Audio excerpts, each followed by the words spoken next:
آقا اسلام ارشاد فرماتے ہیں قرآن کے لوگوں پہ 4 حق ہیں۔ پہلا حق قرآن کا یہ ہے کہ آقا اسلام نے فرمایا کہ اس کی تلاوت کی جائے، اور اللہ نے اپنے نبی کو قرآن میں اس کا انداز بھی دیا، وَرَتِّلِ الْقُرْآنَ تَرْتِيلًا۔ آپ جب قرآن کو پڑھیں تو ٹھہر ٹھہر کر پڑھیں۔ دوسرا حق، نہ صرف اسے بہترین پڑھا جائے بلکہ قرآن کو پڑھ کر اس کو سمجھا جائے۔ قرآن کا تیسرا حق شروع ہوتا ہے اور وہ ہے اس پہ عمل کیا جائے۔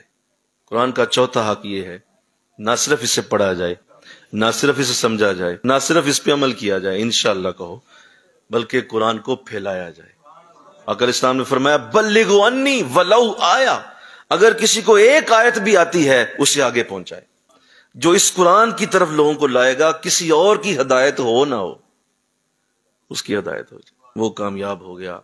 جو قرآن کی طرف لانے کا سبب بن، قرآن کو پڑھانے کا سبب بنا، اس کی ہدایت ہو گئی۔ علامہ اقبال کی اس بات پہ میں ختم کروں گا، اس وقت تک یہ کبھی ممکن نہیں ہوگا تو مسلمان بنے جب تک تو قرآن کا ایک جز نہیں بن جاتا۔